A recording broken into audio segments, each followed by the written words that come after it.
매일 성경 묵상을 돕는 해설 가이드입니다. 안녕하세요. 묵상 코치입니다.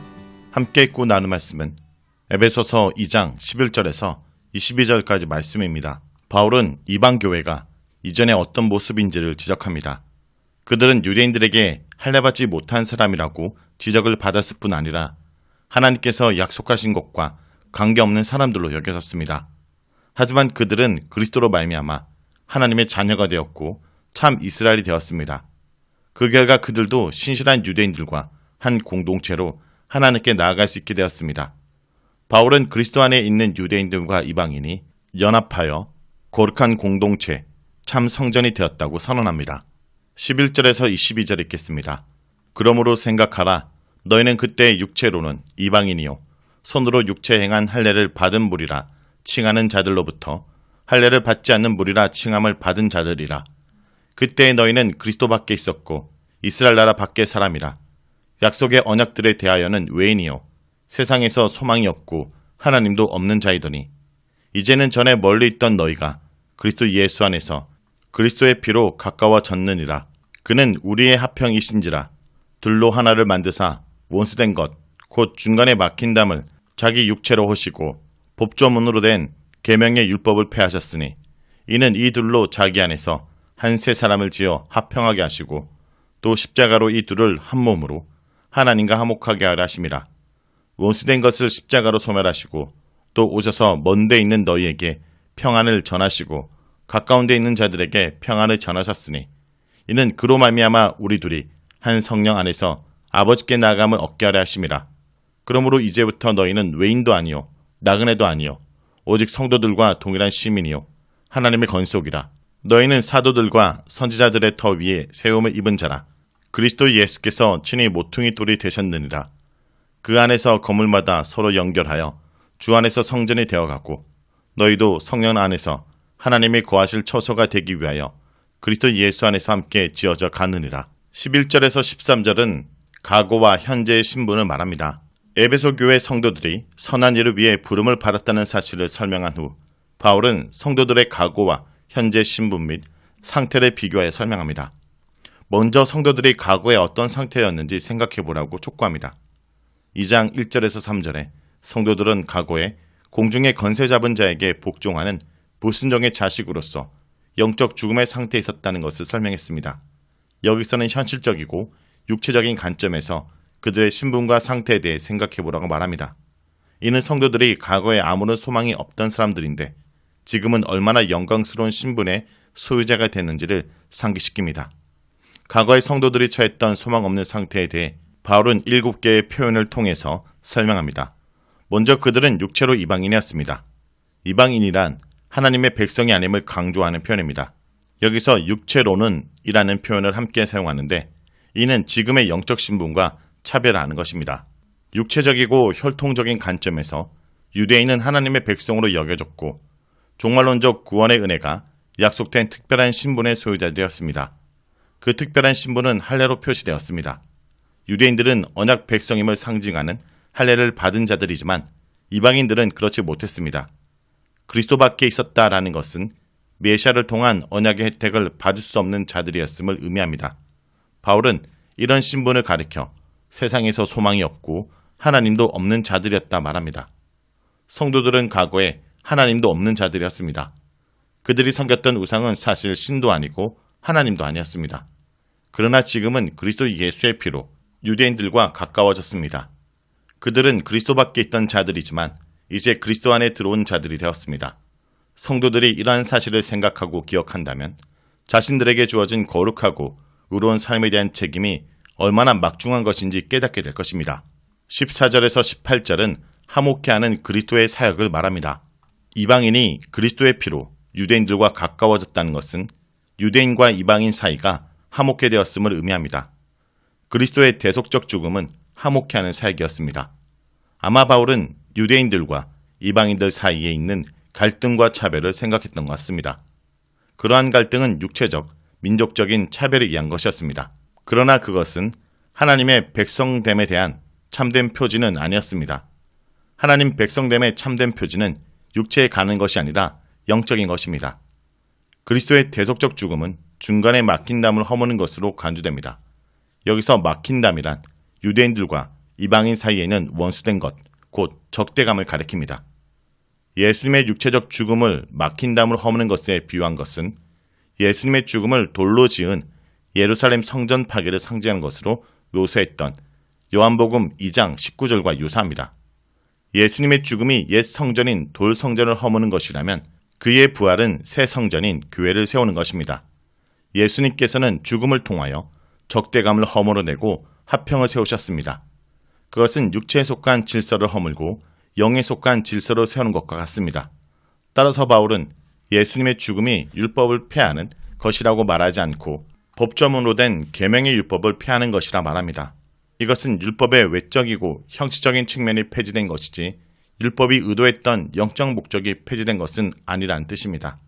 즉, 동물의 제사는 폐지되었지만 죄 씻음에 관한 원래의 목적은 그리스도의 대속적 죽음을 통하여 완전하게 성취된 것입니다. 그리스도의 대속적 죽음은 이방인과 유대인들 사이의 화목만을 가져온 것이 아니라 하나님과의 화목을 가져온 것입니다. 유대인들도 육체에 있을 때에는 하나님과 화목하지 못했습니다. 원수된 것은 유대인들과 이방인 사이에만 있었던 것이 아니라 제 아래에 있는 모든 인간들과 하나님 사이에도 존재했습니다. 그러나 그리스도는 자신의 죽음으로 적대감을 제거하고 하나님과 인간 사이에 화목케 하셨습니다. 예수님께서 우리의 죄를 위한 희생제물이 되셨을 뿐 아니라 평안의 복음을 선포한 선지자가 되기도 하십니다. 바울은 예수님께서 먼데 있는 이방인들에게도 평안을 전하셨고 가까운 데 있는 유대인들에게도 평안의 복음을 전하셨다 말합니다. 이것은 종말론적인 구원의 복음에서 유대인들과 이방인 사이에 차별이 없음을 설명하는 것입니다. 종말론적인 구원은 육에 속한 것이 아니라 영에 속한 것이기에 할례와 같은 육체적 구별은 중요한 것이 아닙니다. 하나님의 한 성령 안에 있는가가 더욱 중요합니다. 유대인이나 이방인이나 복음을 듣고 세례를 받을 때 그들은 동일한 성령을 선물로 받습니다. 그러므로 한 성령을 받은 자들은 한 하나님의 백성이 된 것입니다. 19절에서 22절은 그리스도 안에서 한 하나님의 백성됨을 말합니다. 바울은 이제 11절에서 18절에 설명한 것을 요약하여 재진술합니다. 과거에는 이방인이었던 성도들이 이제는 외인도 아니고 나그네도 아닙니다. 외인과 나그네란 말은 성도들의 과거 신분을 묘사했던 11절과 12절의 내용을 포괄적으로 설명하는 것입니다. 이제 그들은 하나님 나라 시민이며 하나님의 권속입니다. 시민이라는 표현은 하나님을 통치자로 섬기는 국가적 개념이지만 권속이란 말은 하나님을 아버지로 둔 가족 개념입니다. 시민이란 말은 세상 속에 속한 시민권과 차별화되는 하늘의 초월적이고 우월한 시민됨을 강조합니다. 그러나 하나님의 가족은 한 혈통으로 된 가족처럼 한 성령으로 새롭게 창조된 영적 가족의 화목함을 강조하는 것입니다. 그리스도인은 하늘의 시민권을 가졌으므로 세상적인 질서를 따라 살 것이 아니라 하늘의 질서를 따라 살아야 합니다. 하늘의 질서를 따라 산다는 것은 혈통과 민족을 따라 차별하고 서로 적대시하는 것이 아니라 모두 한 성령으로 화평을 이루며 사는 것입니다. 그리스도인은 어떤 경우에도 세상에서 분열과 갈등을 유발하는 자가 아니라 화목해 하고 화평을 세우는 자로 살아야 합니다. 바울은 마지막으로 그리스도인의 새로운 영적 신분을 성전에 비유하여 설명합니다. 그리스도는 성전의 모퉁이 돌이고 사도들과 선지자들은 성전의 기초와 같습니다. 그리고 각각의 그리스도인들은 그 위에 세워져가는 하나의 벽돌과 같은 존재들입니다. 성전은 모든 벽돌이 서로 밀접하게 연결되고 붙어 있어야 튼튼해집니다. 벽돌이 제각각 떨어져 있다면 그 건물은 쉽게 무너지고 말 것입니다.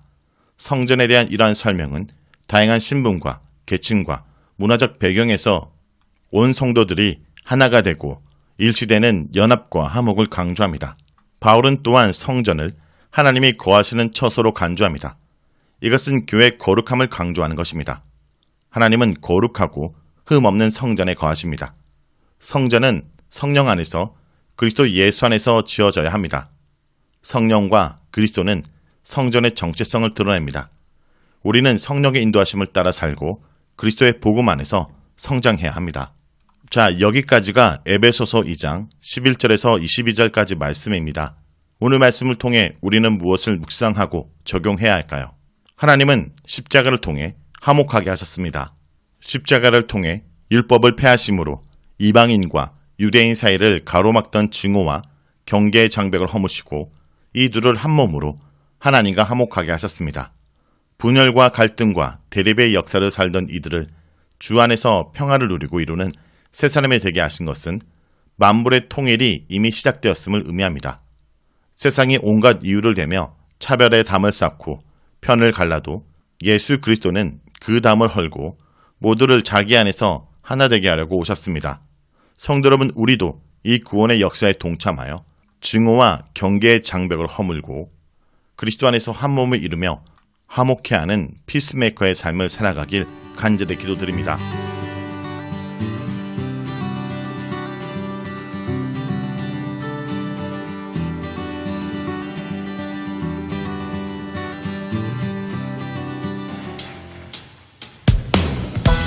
우리 마지막입니다. 박수. 여러분, 마지막 오늘 주신 그 마음과 모든 것들을 주님 감사로 내가 나아가는 시간 되길 소망합니다. 이러한 고백을 담아서 함께 고백합시다. 여호와를 즐거이 불러 기쁨으로 주께 나아가리.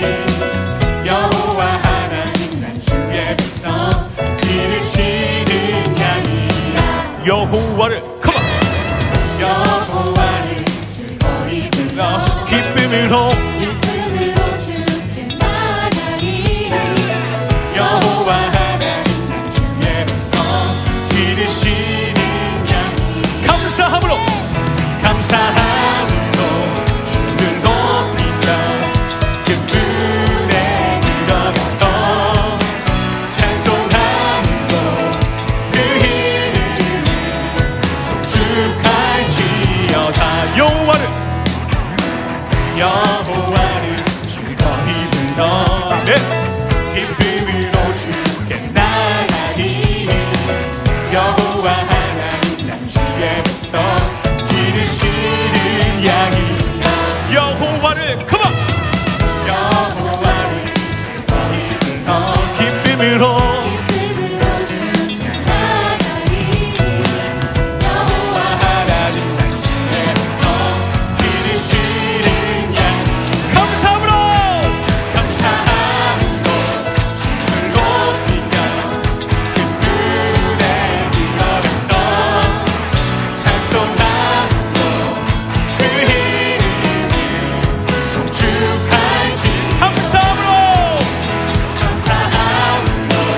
주를 높이며 그분의 들어가서 찬송함으로 그 이름을 송축할지어다. 주의 선함과 인자하심이 영원